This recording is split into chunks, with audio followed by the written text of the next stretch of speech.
Meu nome é Gabriel Cruz, eu sou aluno do programa de pós-graduação em Ciência do Solo da Universidade Federal do Paraná e hoje eu estou aqui na UFP, em Teresina, em uma trincheira que a maior parte da região de Teresina fica localizada sob a formação geológica chamada Pedra do Fogo. E hoje nós vamos aqui procurar classificar uma trincheira. A princípio, nós vamos fazer a diferenciação entre os horizontes do solo. O primeiro horizonte que a gente consegue classificar é o horizonte que a princípio eu irei chamar de horizonte A moderado. Ele vai da superfície do solo, do zero até entre 40 e 45 centímetros de profundidade. Nesse horizonte, nós conseguimos observar um conteúdo de matéria orgânica que faz com que essa parte superficial da trincheira apresente uma coloração um pouco mais escura do que o restante da mesma. Aqui a gente consegue observar algumas raízes, conseguimos observar também alguns resíduos vegetais em forma de carvão vegetal, que possivelmente é oriundo de queimas posteriores. E ela, como eu falei anteriormente, ela tem uma coloração bem diferente do restante do perfil. Ela apresenta uma coloração, um amarelo um pouco mais enegrecido, justamente em virtude do maior conteúdo de matéria orgânica presente nesse horizonte. O segundo horizonte que eu consegui identificar nesse perfil é o horizonte B, que a princípio eu irei chamá-lo de horizonte B latossólico, justamente porque ele é um horizonte bastante profundo. Isso indica que esse perfil ele passou por um intenso processo de intemperismo, principalmente o intemperismo químico, oriundo da água da chuva, e a gente consegue observar que ele é um horizonte bastante uniforme.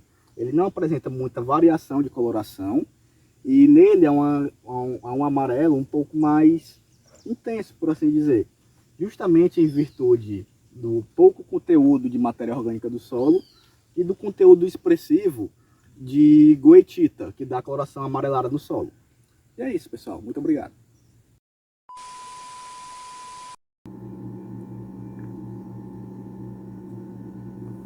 E agora sim a gente vai fazer o teste do tato com ele. Como vocês podem observar, ele tem um aspecto, pelo menos a nível de tato, como se fosse textura média. Eu consigo sentir alguns grãos um pouco mais grosseiros de areia, mas ao mesmo tempo eu também sinto um pouco de maciez referente à argila.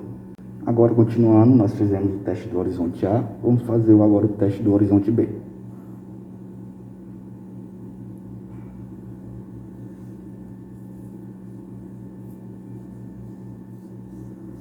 Ele, assim como o horizonte A, eles apresentam a mesma característica. Eu consigo sentir a fração grosseira do solo e ao mesmo tempo que eu consigo sentir a maciez referente à argila. Então, pessoal, eu peguei um agregado da amostra do horizonte A, seco. A primeira classificação que a gente vai realizar será seco. E a gente vai procurar encontrar qual a cor mais adequada referente. Então, a gente encontrou esta cor, que seria a cor mais aproximada, que seria 7.5YR, valor 6/croma 3. Agora, nós vamos dar continuidade e vamos fazer a classificação de forma úmida.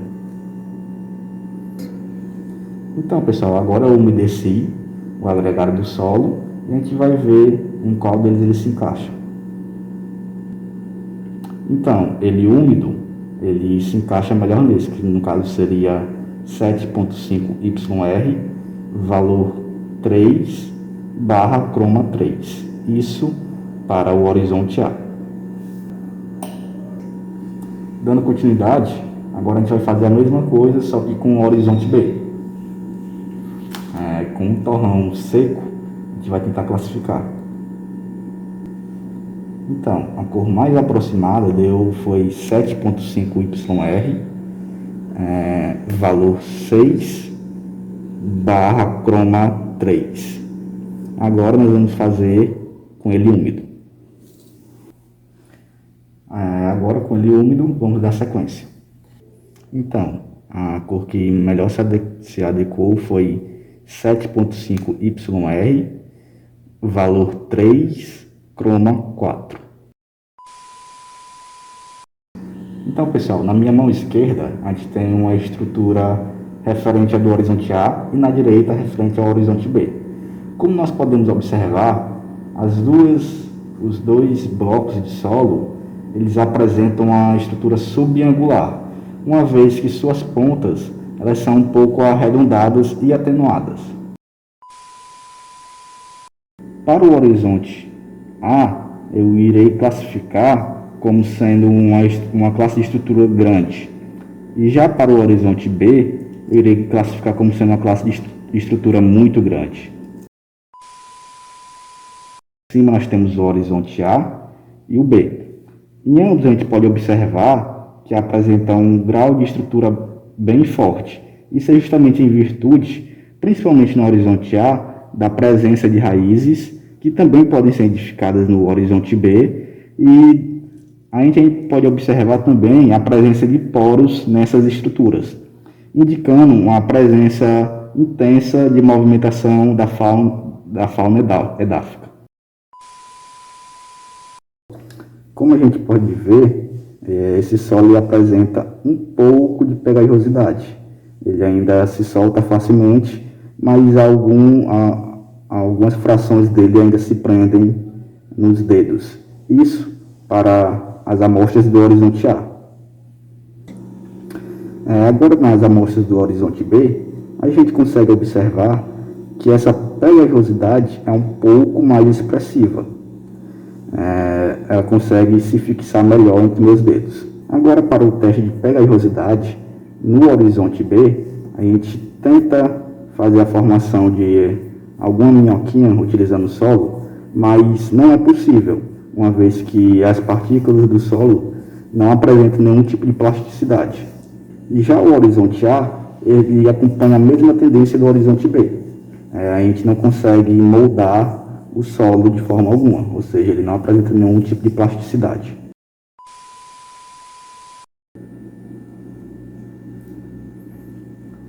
Como vocês podem ver, não houve nenhum borbulhamento, indicando que nas amostras do horizonte A não há presença de carbonatos. Agora, para a amostra do horizonte B. Assim como no horizonte A, também não houve borbulhamento, indicando que assim no perfil como um todo, não há presença de carbonatos nesse solo. Bom, como foi dito no início do vídeo, a formação rochosa que está inserida nesse perfil é a formação Pedra de Fogo, que é uma formação constituída basicamente por arenitos, o que pode ter influenciado de forma direta a textura desse solo.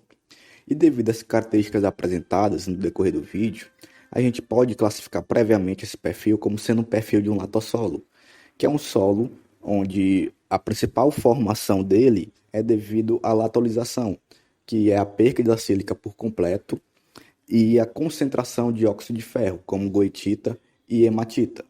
E os seus principais potenciais e limitações giram em torno dos atributos físicos, pois esses solos estão inseridos em relevos planos ou suavemente ondulados e apresentam uma boa drenagem. E a sua questão química deve-se justamente à perca da sílica e à perca de bases. E isso faz com que tenha um pH baixo e apresente também altos teores de alumínio.